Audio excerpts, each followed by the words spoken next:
किससे करेंगे? हाँ तो चला सुन करके बताओ आप लोग। किससे चला? दौरान से, जेठान से, ननद से, भौजाई से? क्या करे लड़की? क्या करे? सबसे मिलके रहते हैं लेकिन सभी लोग ठोकर मार देते हैं। अच्छा, सबसे मिल करके रहते हैं लेकिन ठोकर सभी लोग मार, वो अलग विषय होता है, मैं उस पर नहीं गया। मैंने आप लोगों के गुण के बारे में बतला रहा हूं। ऐसी कौन सी नारी है जिससे लंबे समय तक यारी दोस्ती चली आ रही है, लेकिन किसी का इतिहास बहुत कम मिलेगा, क्योंकि ये स्वभाव में पाए जाते हैं। मैं इसलिए इस उदाहरण दे रहा हूं कि माया और भक्ति भी एक नारी है, दोनों बहनें हैं, और इन दोनों बहनों में भी एक गुण पाया जाता है, ये लंबे समय तक किसी एक भक्त के या व्यक्ति के पास टिक नहीं सकती।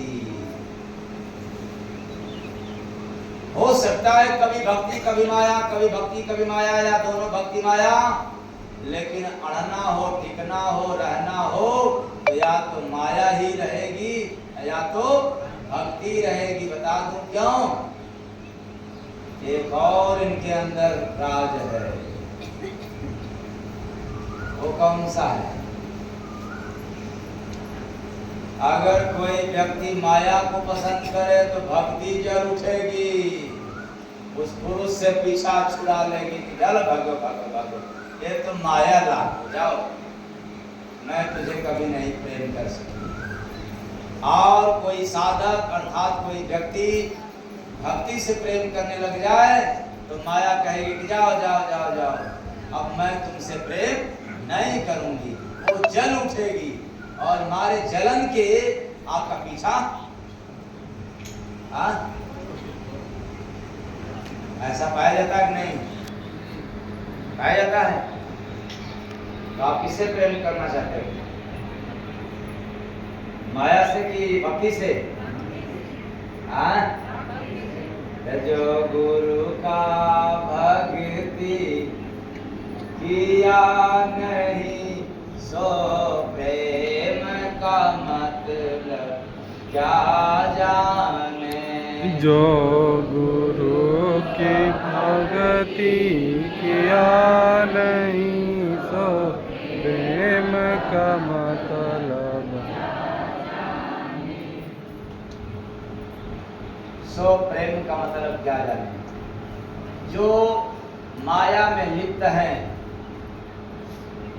माया से ही प्रीत रखते हैं, उनको प्रेम का तात्पर्य क्या है ये नहीं पता, क्योंकि माया कभी भी स्थिर नहीं रहती एक जगह।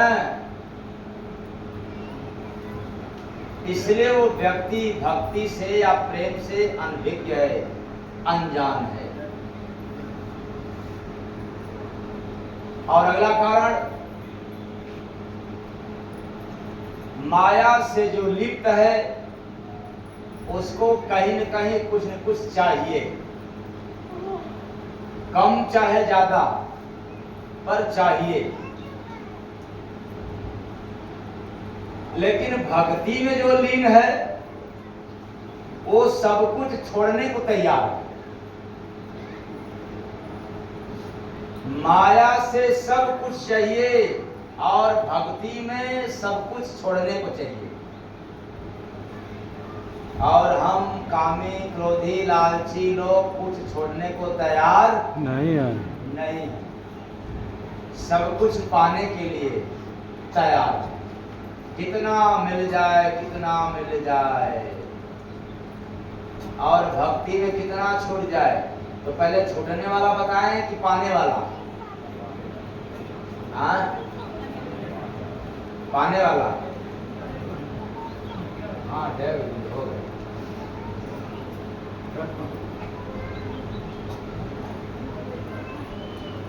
इसमें प्रश्न भी है, और प्रश्न तो एक दो नहीं बा, बहुत ज्यादा है, 4 प्रश्न है। और 4 में भी बड़ी लंबी शाखा है। गुरु महाराज कृपा करके इंगला नाड़ी, पिंगला नाड़ी और सुषुम्ना नाड़ी का राज बता दीजिए तथा सुषुम्ना नाड़ी को कैसे जागृत करें उसका उपाय बता दीजिए।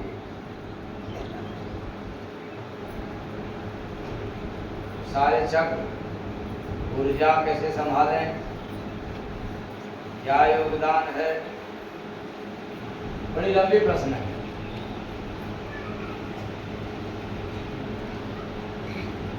और इधर प्रश्न सत्संग में क्या चल रहा है कि जो गुरु का भक्ति किया नहीं सो प्रेम का मतलब क्या जाने। जो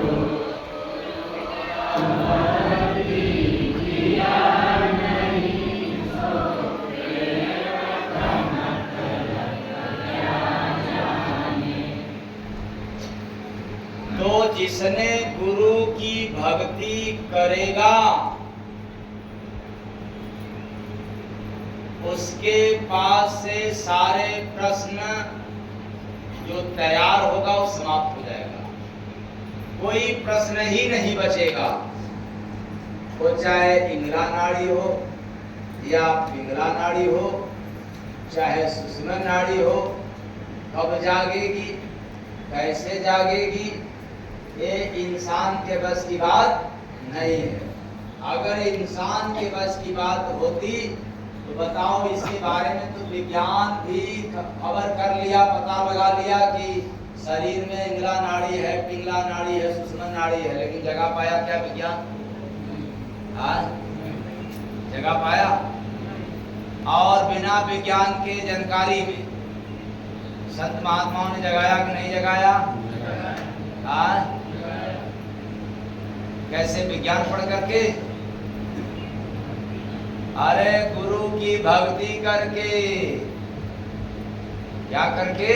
गुरु की भक्ति करके। गुरु के क्यों? गुरु भक्ति बिनु ना धुले चित चादर का दाग। गुरु भक्ति बिनु ना धुले चित चादर का दाग। शब्द का साबुन जय गुरु बंदे मिली न जल अनुराग रे बंदे मिली न जल अनुराग। मिली न जल अनुराग।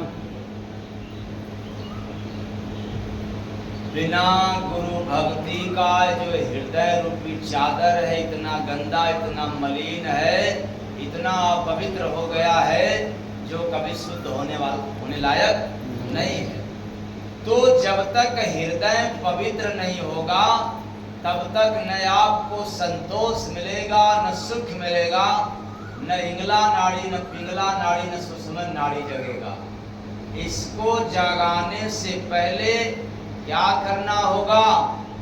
एक व्यक्ति को संयमित जीवन चलाना पड़ेगा, संयमित सादा भोजन लेना पड़ेगा, और ये काम क्रोध लोभ क्या करना पड़ेगा? त्यागना पड़ेगा, छोड़ना पड़ेगा। और आपके पास ज्ञान होने के बाद भी नहीं छोड़ सकते। काम क्रोध लोभ ऊंच नीच जाति प्रथा आपके पास ज्ञान बल धन होते हुए भी नहीं छोड़ सकते। तब कैसे छूटेगा?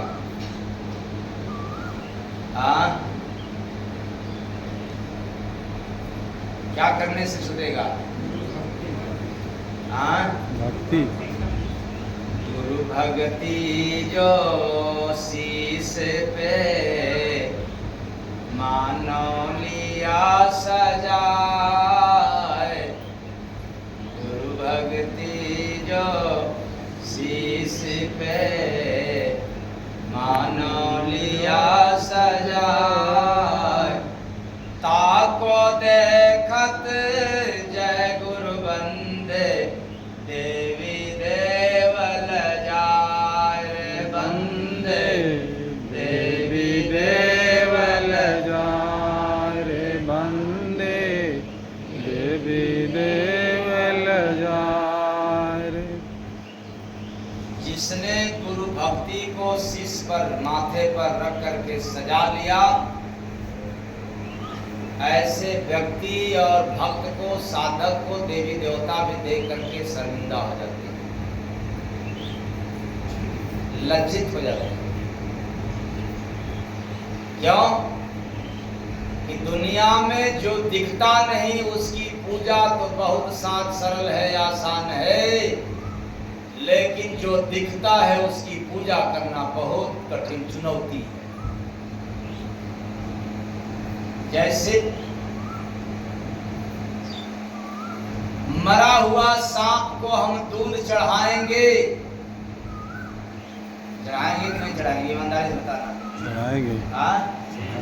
मरे हुए सांप को हम दूध लावा चढ़ाएंगे, लेकिन जिंदा सांप दिख जाएगा तो ले डंडा। हाँ? आप लोग बताएं, गलत है?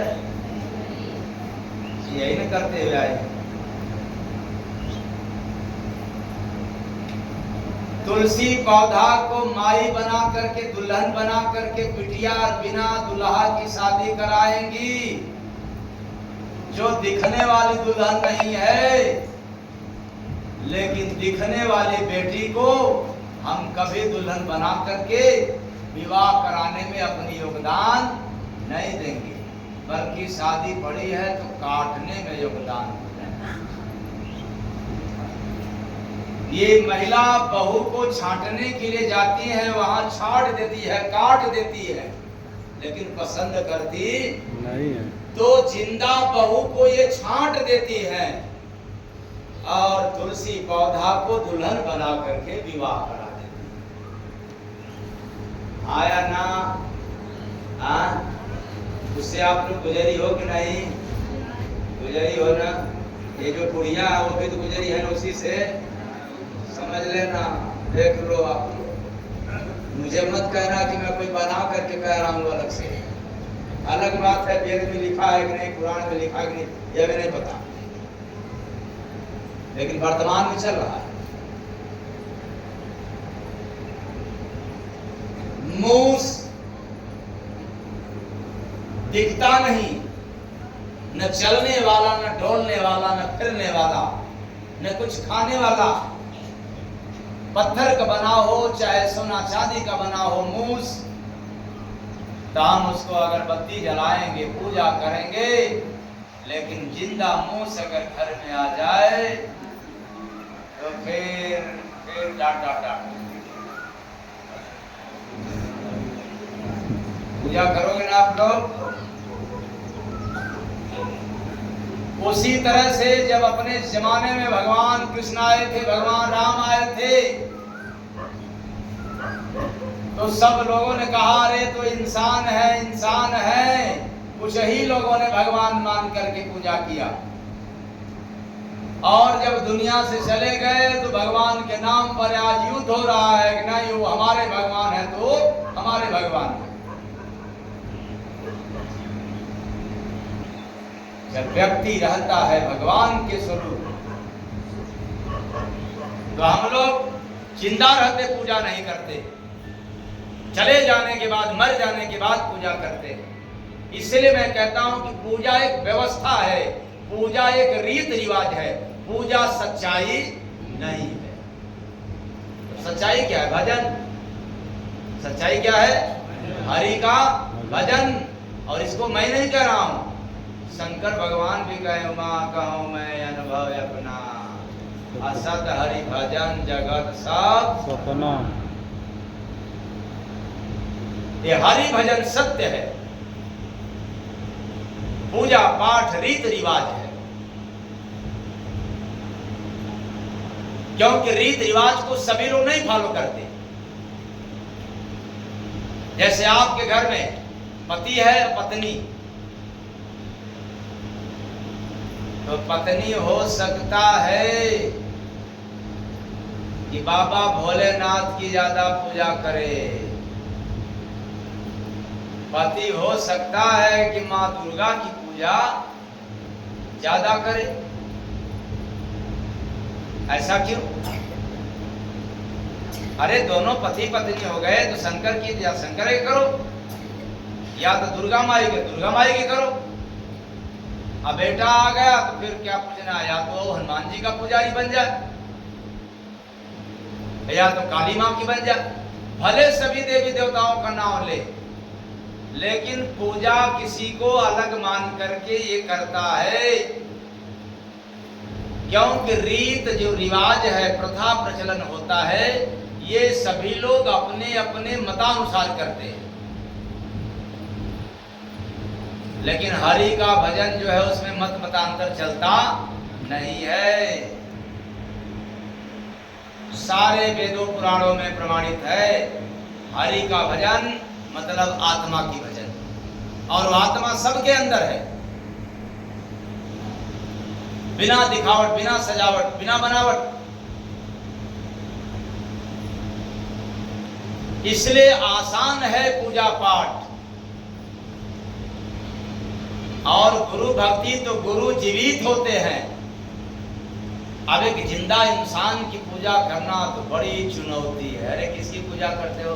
हम तो गुरु महाराज करते हैं। हाँ, अरे गुरु महाराज तुम्हारे क्या भगवान हैं?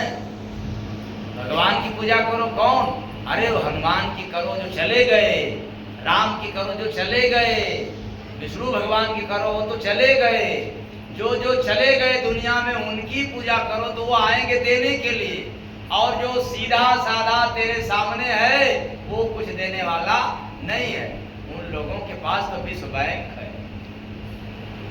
बड़ा हुआ है, बस चेक डालो और आपको बदले में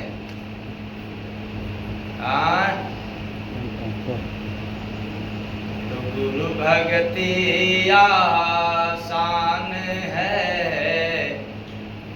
कठिन मानते लोग।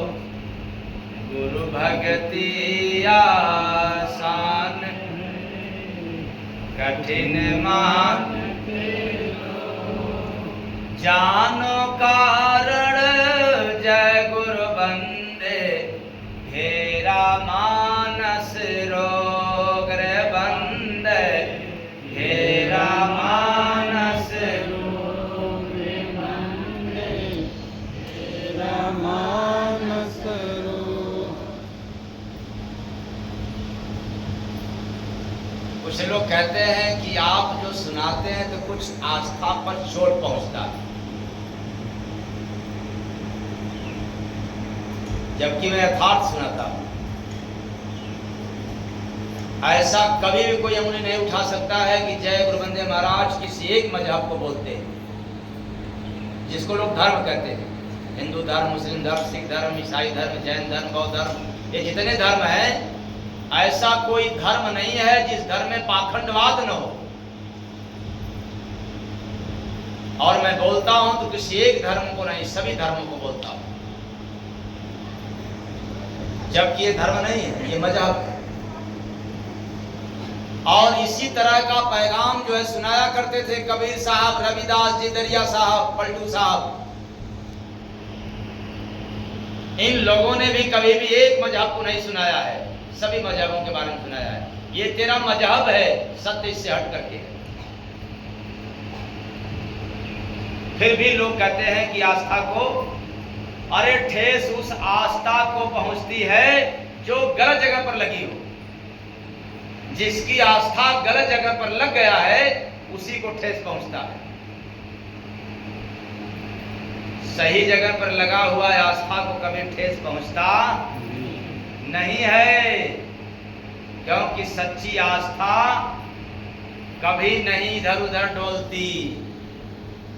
अरे आप लोगों की आस्था तो डोलता है, आज दुर्गा माई से, कल शीतला माई से, अगले दिन काली माई से, उसके अगले दिन भगवती माई से, फिर उसके अगले दिन विष्णु भगवान से, फिर उसके अगले दिन शंकर भगवान से, फिर उसके अगले दिन गणेश भगवान से, गांव के डी बाबा से, न जाने कितने लोगों से आस्था हमेशा बदलता रहता है। इसलिए मैं आप लोगों को कहना चाहता हूं, ये माया का संकेत है। जैसे माया एक का नहीं होकर के रहती है, उसी तरह से व्यक्ति के पास आस्था है तो कभी भी एक का होकर रहता नहीं है, लेकिन विश्वास हमेशा एक का होकर के रहता है। और विश्वास बिना गुरु भक्ति का होता नहीं है।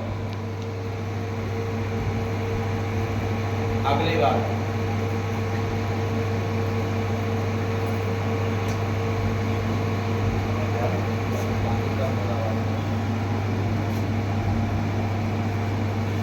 तो बिना प्रेम भक्ति नहीं, बिना भक्ति ना प्रेम, बिना प्रेम भक्ति नहीं, बिन भक्ति ना प्रेम। परखा कोई जय गुरु बंदे, भजा गुरु का नेम बंदे, भजा गुरु का नेम, भजा गुरु का नेम।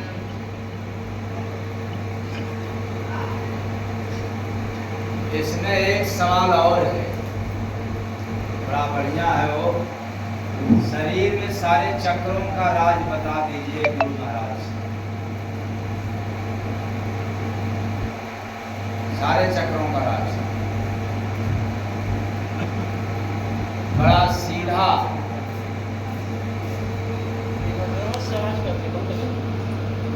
सवाल में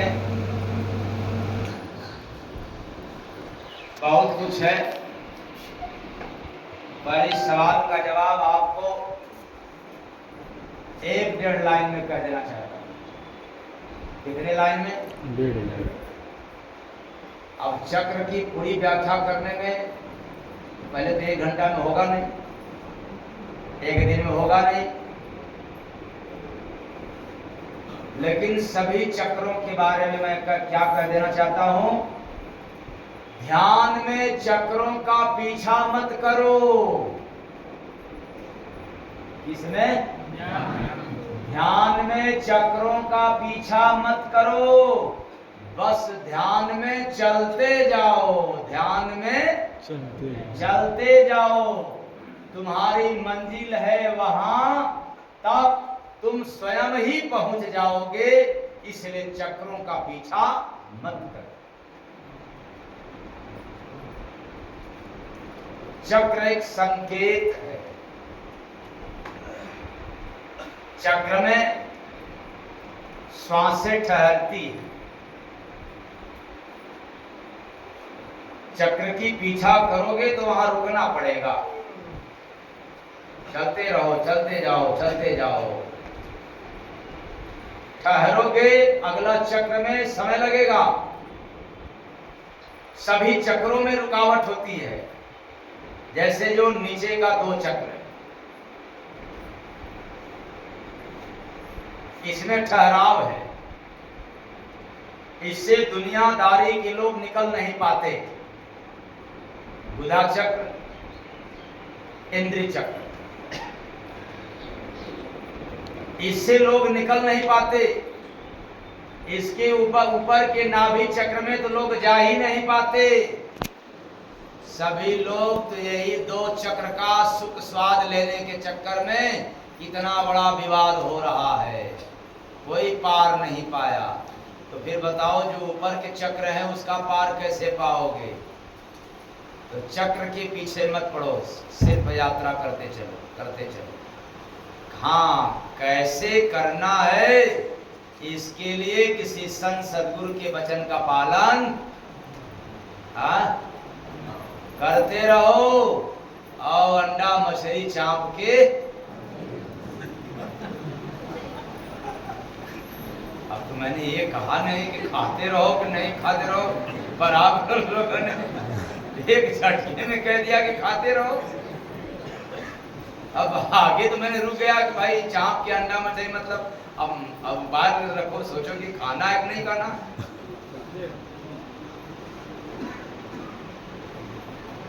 तो भोर में कैसे उठे गुरु महाराज जी?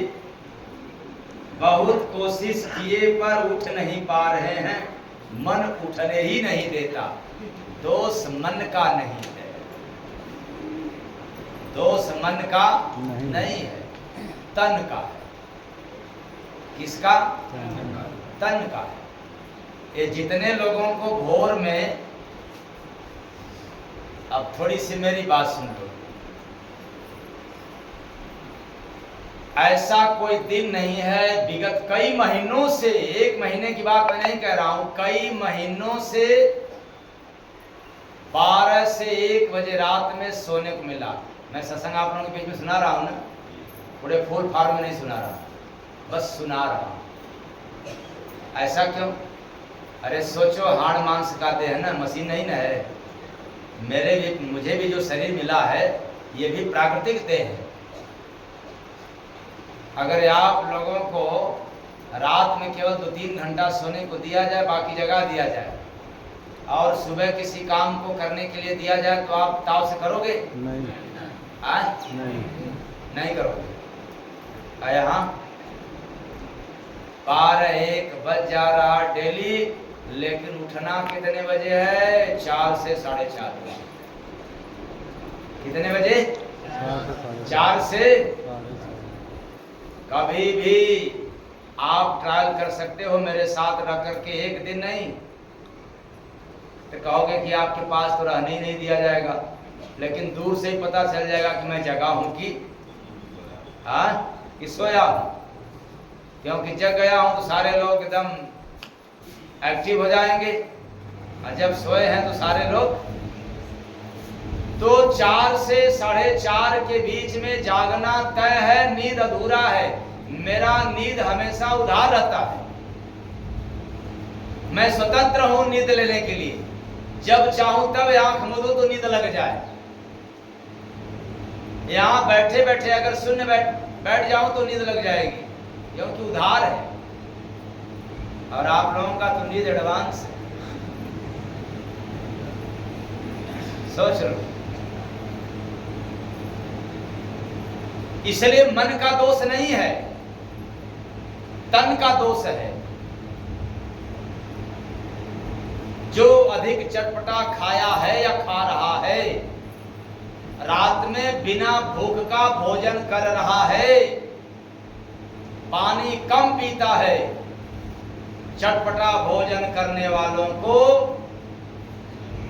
नींद जल्दी खुलता नहीं है। कितना नुकसानदायक है ये भोजन। और मैं जिस दरवाजे पर जाता हूं वहां डेली मिठाई मिलती है, और भला मिलेगा क्या? भले मीठा जितना भी बढ़िया हो, क्वालिटी वाला हो, लेकिन पानी पीने के लिए मीठा ही मिलेगा। तो हमें तो बड़ा अच्छा सुनहरा मौका है, खूब मीठा खाना चाहिए। लेकिन ये चटपटा मीठा खाने वालों को मैं कह देना चाहता हूं, मेरे साथ रह करके देख लेना, मीठा कितना भी रहे, चम्मच उठाया उसमें से थोड़ा सा निकाला, पूरा भी नहीं, थोड़ा निकाला, भैया आपका काम हो गया। अरे सरकार स्वामी जी बड़ा महंगा, बड़ा भाव से, बड़े दूर से मंगाया हूं। तो मैं कहता हूं तब आश्रम तक पहुंचवा दें। आया हूं, ले लिया, बाकी इससे भी ज्यादा आश्रम पर पहुंचा देना, वहां हम भी ले लेंगे। औरों को भी दिलवा देंगे, औरों को दिलवाएं चाहे ना दिलवाएं, लेकिन हम ले लेंगे, बाकी जो होगा सो देखा जाएगा। मिठाई खाने खिलाने में तो बुलाए नहीं।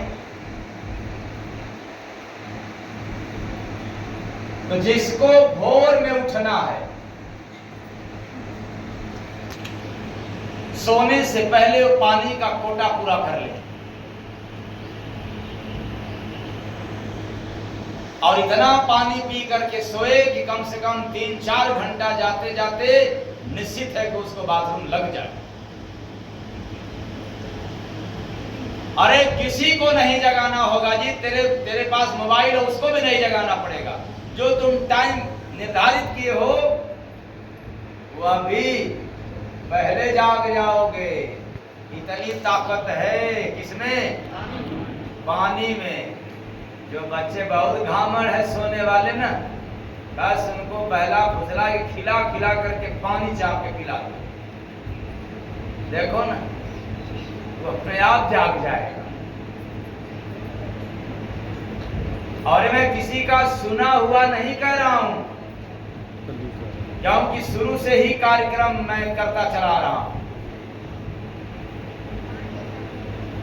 कभी कभी 2-3 जब बज जाता है तो मैं जानता हूं कि जिसको लगाऊंगा ड्यूटी पर कि देखो 1 घंटा बाद जगा देना, तो बेचारा ये ऐसा 2-3 बजे का समय है कि उठने के बाद होता है कि शायद ठीक है थोड़ा सा और सो ले तो फिर जाग जाए, वही सो गया आधा 1 घंटा, तो हमें क्या जगाएगा?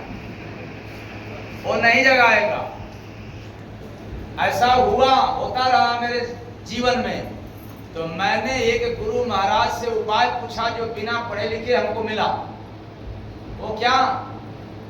अरे जब 2 बजे आए हो सोने के लिए तो उस समय हाथ मुंह धो करके फिर फर्स्ट क्लास का पानी पी करके सो जाओ। घंटा 1.5 घंटा 2 घंटा में खुद ही जगा देगा। यही करता चला है भाई। ये राज की बात है, प्रयोग कर लेना आप लोग। जिसको भोर में उठने में प्रॉब्लम होता हो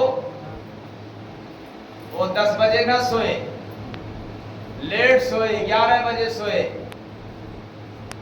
और चाप करके पानी पी करके सोए, फिर 3 बजे 4 बजे तक जरूर उठ जग जाएगा पेशाब करने के लिए। हाँ, जब पेशाब करके आना तो फिर मत सोना। तब टहलने में, पढ़ने वाले हैं तो पढ़ने में, भजन वाले हैं तो भजन में, पर रात में चाप के भोजन करके सोना मत। तो उत्तर मिल गया। पिंगला नाड़ी, पिंगला नाड़ी, सूर्य नाड़ी, चंद्र नाड़ी। तो इंगला नाड़ी, सूर्य नाड़ी, पिंगला नाड़ी, चंद्र नाड़ी। पिंगला नाड़ी से गर्मी, पिंगला नाड़ी से शीतल। ये दोनों नाड़ी से, दोनों नाक से ये जो श्वास यानी हवा निकल रहा है, एक से गर्म और एक से ठंडा।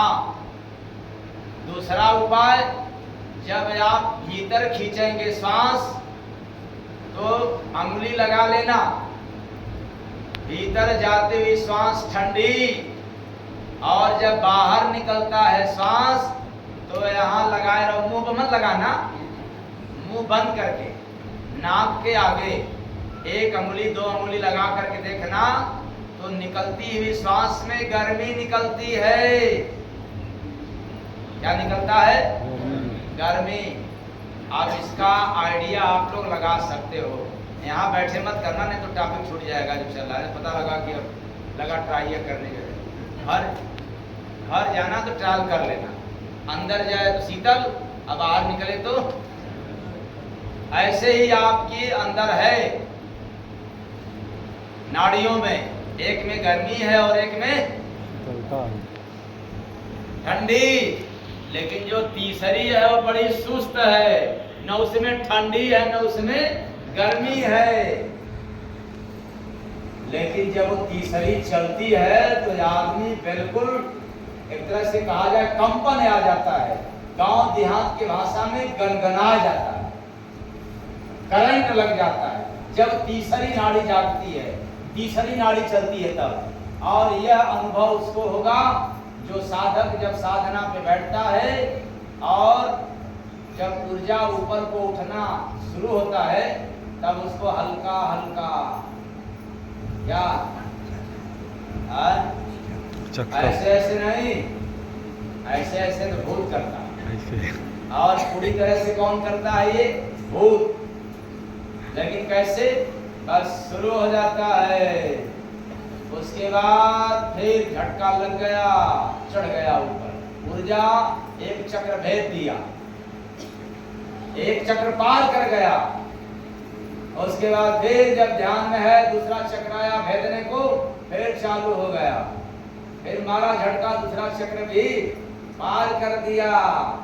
लेकिन यह कहने में सुनने में मजा मिल रहा है, पर होता है गुरु के कृपा से।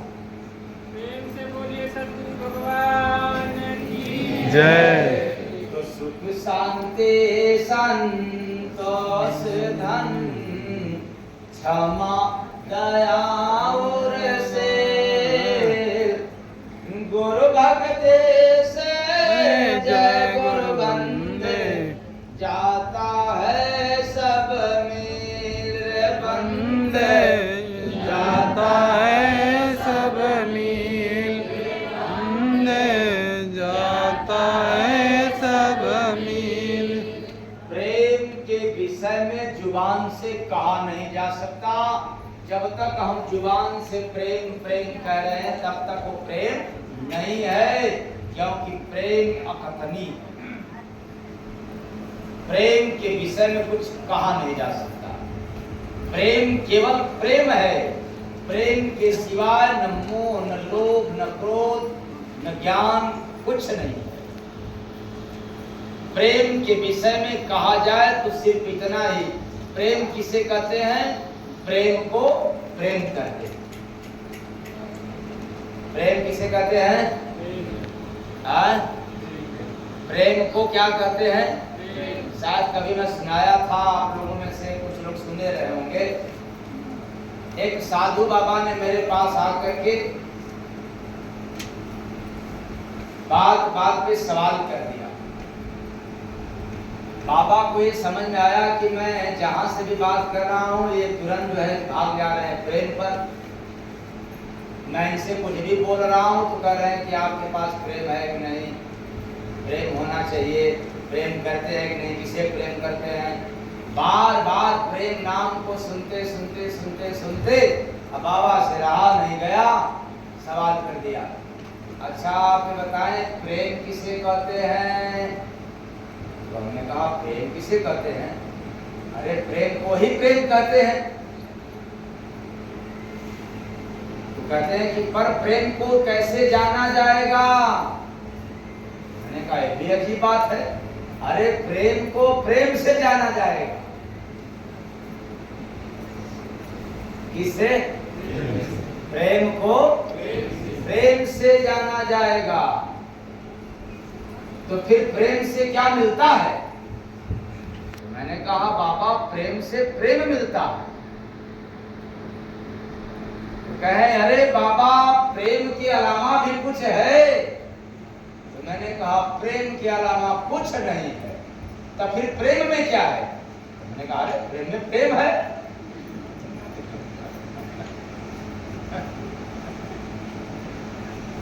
हम बाबा तो घर चक्कर में फंस गए, प्रेम में प्रेम है।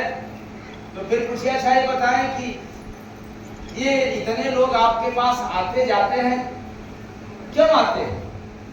हमने कहा ये लोग प्रेम के लिए आते हैं।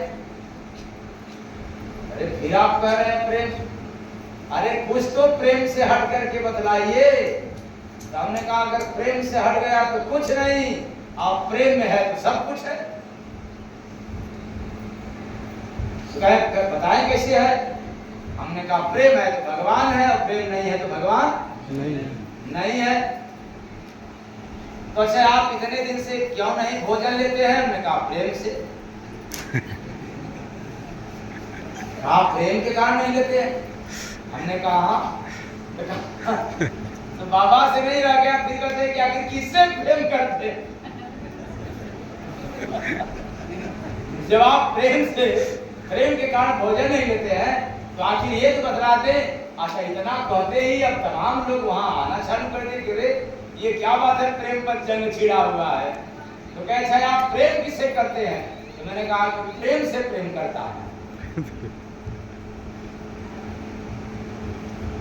तो अंत में फिर आकर कहते हैं अच्छा सचमुच बताइए आप प्रेम को दिखा सकते हैं क्या?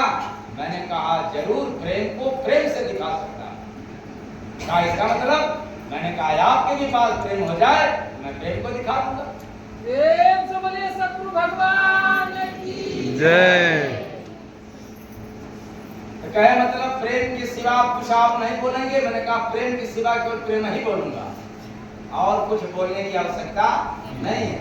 प्रेम नहीं तो अधूरा और प्रेम है तो पूरा। तब क्या अच्छा सच्ची बात एक पूछ दूं, देखिए घुमा फिरा के मत कहिएगा। हमने कहा कि मैंने कहाँ घुमाया आपको? बताइए, आप मेरे सामने बैठे ही हैं, मैं भी आपके सामने बैठा हूँ, कहाँ तक घुमा करके ले गया? अरे हमने तो प्रेम ही में तो घुमाया। नहीं सही बात है, बताएं प्रेम रहता कहाँ? अब आप लोग बताएं प्रेम कहाँ रहता है? तो वहां भी मैंने जवाब दिया प्रेम में ही रहता है। कहने नहीं मैं वो नहीं पूछना चाहता, इस संसार में कहाँ रहता है? तो मैंने कहा संसार में प्रेम नहीं रहता है, मनुष्य के दिल में प्रेम रहता है। कहाँ रहता है? तो आप लोगों के हृदय में है प्रेम ना? क्या है? मुख में राम बगल में चूड़ी, बाजा घाट काटने मुड़ी। जो गुरु का भगति किया नहीं सो प्रेम का मतलब क्या जाने।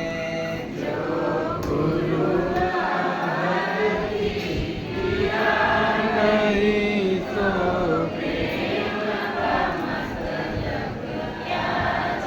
अभी कल की बनारस आश्रम की ताजा घटना सुना रहा हूँ, इसमें से कुछ लोग गए भी थे।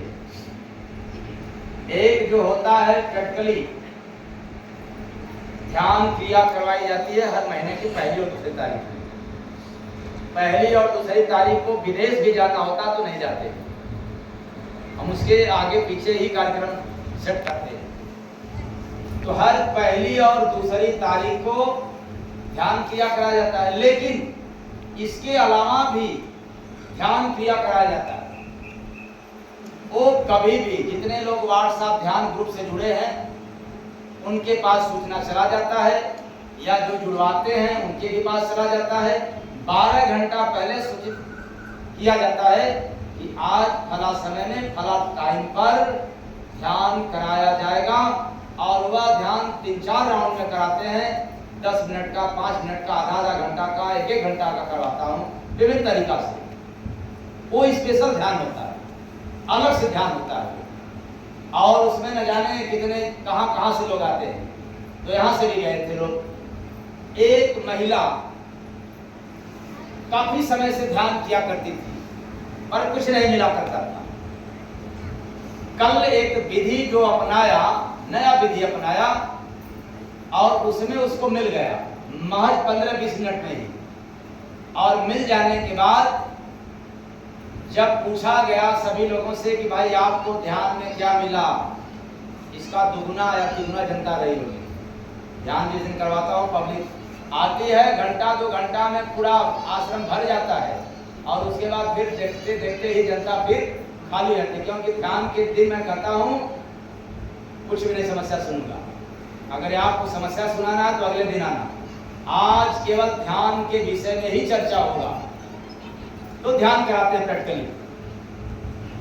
एक महिला स्पष्ट शब्दों में जवाब दी कि मैंने इतने वर्षों से ध्यान करते करते कुछ नहीं पाई, लेकिन आज जो मुझे मिला, ध्यान में जाकर के खूब रोई, और आज आंख खोलने के बाद भी आपको जब जब देख रही हूँ तब तब केवल रुलाई आ रही है। तो मैंने पूछा किस लिए रो रही हो? कहा आज मुझे समझ में आ गया कि दुनिया में आपसे बढ़कर के, यानी आपके सिवा, मतलब गुरु के सिवाय आत्मा का हितैषी या हितकर या कल्याण करने वाला जगत में कोई पैदा नहीं। प्रेम से बोलिए सतगुरु भगवान जय। ध्यान में चले जाने के बाद, और वो महिला अनपढ़ है, पढ़ी लिखी भी नहीं थी, वो बयान कर रही थी अपने भीतर की घटना कि हमें क्या क्या दिखाई दे रहा था, क्या क्या मिला। बाकी तो और लोगों को तमाम तरह की मिला। बहुत सारे लोगों को सत्संग की आवाज सुनाई दे रहा था, भजन जो राग सही सुनाते थे उनको एक दो लाइन सुनाई दिया, जिसको सुनाए लोग अपने से कि हमें याद ये मिला। मतलब वो स्पेशल ध्यान होता है, पर हमेशा नहीं होता है। महीने 2 महीने में एक बार होता है, बहुत फास्ट होता है। बारूद की तरह लोग आते हैं और फिर बारूद की तरह चले जाते हैं। तो कहने का तात्पर्य है कि संसार में जब तक आप ध्यान में नहीं जाओगे, आपको ईश्वर की विषय में अनुभव नहीं मिलेगा। पूजा पाठ तीर्थ व्रत करते रहो, उसी तरह से बिना गुरु भक्ति किए आपको प्रेम के विषय में पता नहीं चलेगा। अब वो महिला अपने, जबकि उनके घर के सारे सदस्य आए थे, अब वो कहना चालू कर दी कि अब जितना आपसे प्रीत हो रहा है उतना तो जगत से अब प्रीत अच्छा नहीं लग रहा है। तो बाद में फिर मैंने उनके पति को भी और बेटा को भी, बेटी को भी बुला के, तो सारे लोग थे, बैठा के मैंने कह दिया कि देख लो भाई, अभी भी मौका है, अगर ये डूबेगी और गहराई में जाएगी, इसको बैराग आएगा, और आपको बैराग से संभालना हो तो कभी कभार बस सत्संग सुना करे, ज्यादा सुन लेगी तो फिर क्या आ जाएगा, क्या आ जाएगा, तो फिर ये कैसे काम चलेगा, इसके लिए बाधक हो जाएगा। तो जो गुरु का भक्ति किया नहीं, सो प्रेम का मतलब क्या जाने। जो गुरु का भक्ति किया नहीं, सो प्रेम का मतलब क्या जाने। होता भक्ति प्रेम से, बिना प्रेम ना हो, कहते स्वामी जय गुरु बंदे, घट में अनुभव हो रे बंदे, घट में अनुभव हो रे बंदे, घट में अनुभव हो। एक पत्रकार ने मेरे से सवाल किया था कि आप बताएं, यदि आप जिस प्रेम के बारे में कह रहे हैं, ये कम से कम 6-7 साल पहले की बात है, कि जिस प्रेम के विषय में आप कह रहे हैं उस प्रेम की पहचान क्या है। खैर यहाँ दर्शन नहीं है, प्रेम की पहचान प्रेम है, फिर लपेटे जाएंगे। लेकिन सवाल पूछ दिया कि आप बताएं, प्रेमी भक्त की पहचान आप कैसे कर पाएंगे? इतने भक्त हैं, इतने साधक हैं, आ रहे हैं आपके पास, तो आपको क्या पता कि ये प्रेमी भक्त है? आप बताएंगे? कोई बताएगा पहचान क्या है? ज्यादा श्रृंगार रहेगा, ज्यादा महंगा कपड़ा रहेगा, कि गले में चैन वगैरह, सिकड़ी वगैरह रहेगा, या हाथ में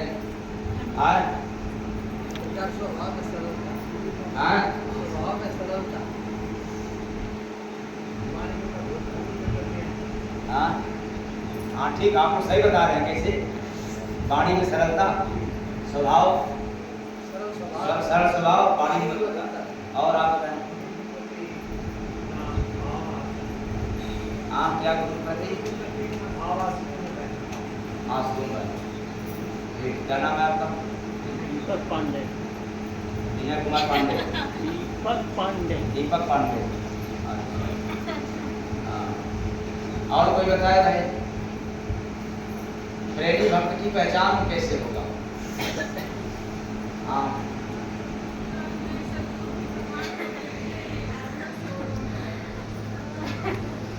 ठीक, बहुत अच्छी बात। बैठ जाओ। आप लोगों ने बताया कोई? क्योंकि सवाल बड़ा अजूबा है। अब इसकी पहचान करना है। चमड़े की आंख सभी के पास है, ज्ञान भी है, बुद्धि भी है, और सभी लोग अपने आप को जान परखने वाले, समझने वाले, समझदार बनते हैं, पारखी। पर आपके सामने अगर कोई प्रेमी भक्त है, भक्त नहीं, प्रेमी भक्त है, और आप उसकी पहचान कैसे करेंगे? गुरु के सामने पढ़ते भाव आंखों में भक्ता पैदा होता है। अच्छी बात है। लेकिन था, पहले दौर कम था। ये मीडिया वालों का, चैनल वालों का मतलब पत्रकार पहले कभी कभी टकराया करते थे, सुनकर के बहुत कम आते थे। और अब तो पूछना ही क्या है। हमारे राकेश सिंह जी, जो पूर्व जिला पंचायत अध्यक्ष मऊ हैं, अब आपकी अगुवाई में, आपकी अध्यक्षता में तो इतने चैनल वाले आना चालू कर दिए हैं कि बेचारे हुए भी मेरे से बात करने के लिए, साक्षात्कार करने के लिए सोचते हैं कि 10 से 20 मिनट में हो जाए, लेकिन घंटों घंटों लगा देते हैं और उनका पेट नहीं भरता।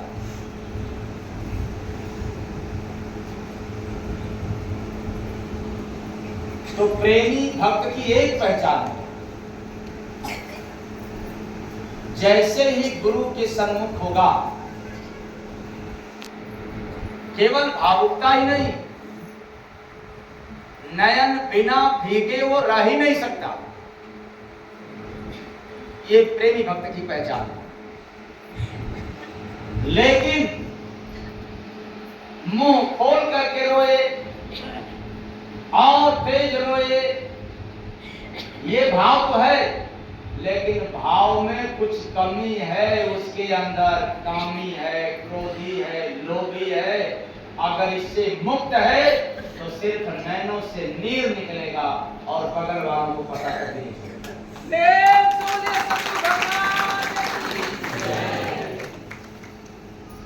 किसकी पहचान है? प्रेमी भक्त।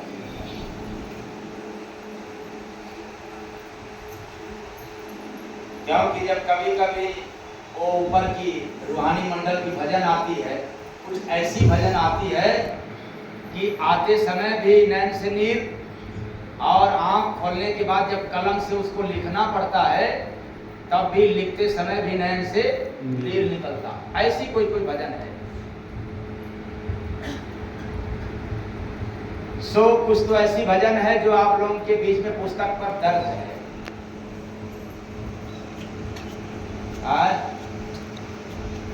जैसे मेरे कौन है वो अखिया का नूर हो,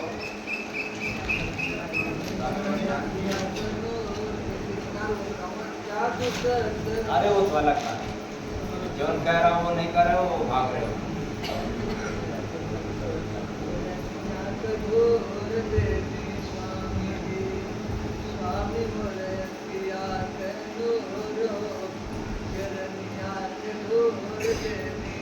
अब ये जिसमें भजन आ रही थी कि अखिया कनु, अब क्या है, चरनिया के धूर दे दे स्वामी जी, स्वामी मोरया अखिया कनु रहो चरनिया के। इतना नैन से नीर निकल रहा था, इतना नैन से नीर निकल रहा था कि आज भी अगर उस भाव में कोई इसको पढ़े 1, 2, 4 राउंड में, तो साधक होगा तो निश्चित है कि भाव विभोर हो जाएगा। और एक था कि वो प्रार्थना की पुस्तक में है, अब इतना दीन हो गया कि उस भजन को, इतना एडवांस भजन मेरे पास है कि पुरानी भजन को तो मैं दोहरा ही नहीं पा रहा हूं। क्योंकि पुरानी भजन पे चलेंगे तो पता चलेगा कि नया और पेंडिंग में हो जाएगा। पुराना पे इसलिए नहीं जाता हूं कि भाई पुराना तो आप लोगों के बीच में पहुंच गया, लेकिन पुस्तक में ऐसी है भजन कि जिसको भाव से यदि कहा जाए तो नैन से नीर निकलना तय है। और आप लोग क्या उसको समझते हैं, कौन कौन भजन?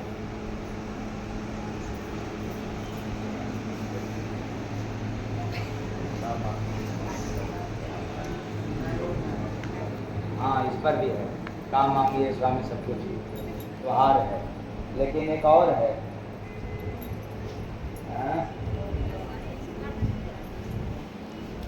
कवन जादू सदगुरु वाला तो बहुत कम लोग पाएगा ना, ये है, लेकिन ये प्रखर भाव वालों के लिए है।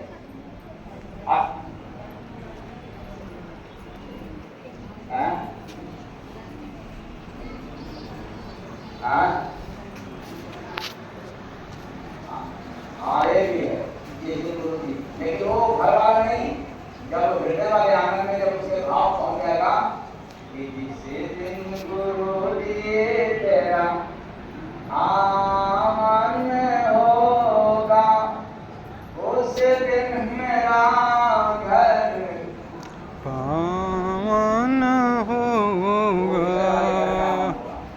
ये बैराग लगता है, भाव करता है। और उसका क्लिप में नहीं बताया, अब आप लोगों को याद है ना?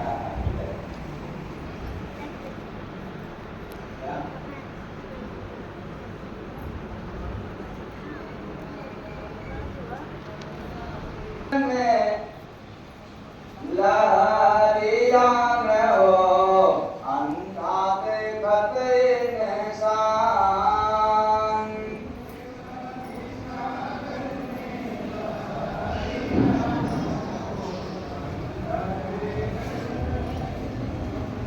तैर का भी सागर में मछलिया न हो अंधा देखत इंसान,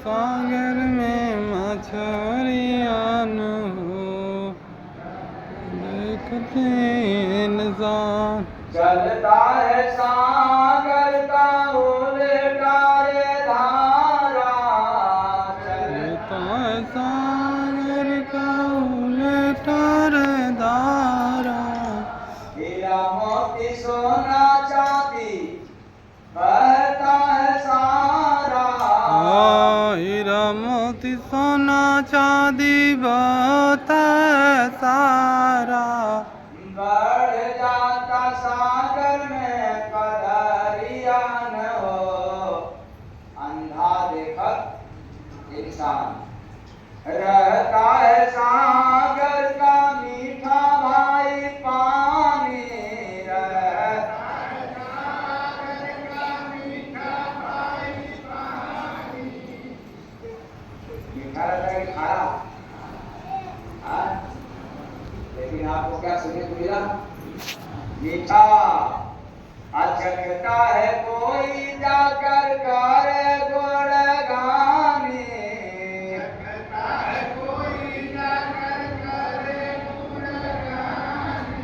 डूब जाता सागर में नगरिया न हो अंधा देखत, जलता है सागर में दिन रात आगे करे,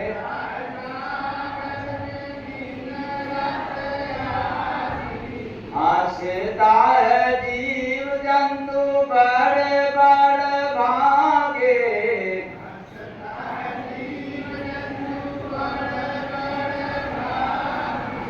भूल जाता सागर में नजरिया न हो अंधा, जल गुरु बांधे का उल्टा है वाणी, जय गुरु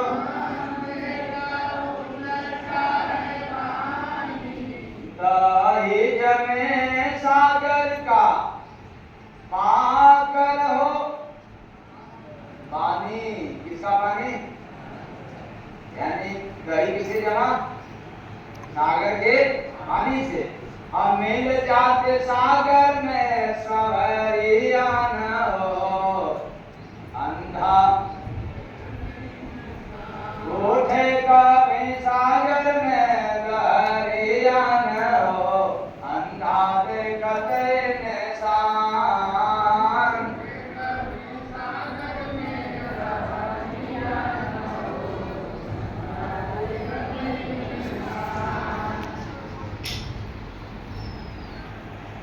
अब इसका अर्थ बड़ा साफ साफ है, ऐसे बड़ा कठिन है। बाहर से अर्थ बहुत कठिन है, वेद पुराण का अध्ययन करोगे तो बहुत कठिन है, लेकिन ध्यान में जाओ अपने भीतर, एकदम सादा हो जाएगा, सीधा हो जाएगा, सरल हो जाएगा। क्या? मानव शरीर रूपी नगर में जाकर के मैंने अपने अनुभव रूपी आंख से देखा। क्या देखा? आत्मज्ञान रूपी सागर में, आत्मज्ञान का सागर, आत्मज्ञान रूपी सागर में कभी भी विषय रूपी लहर उठते नहीं है। अरे ज्ञानियों के पास विषय का लहर उठता है, लेकिन जो आत्मज्ञानी हो जाता है एकदम ठंडा हो जाता है। आप लोग ज्ञानी हैं कि आत्मज्ञानी? इसीलिए तो काम क्रोध रूपी विषय का लहर उठा करता है। जात पात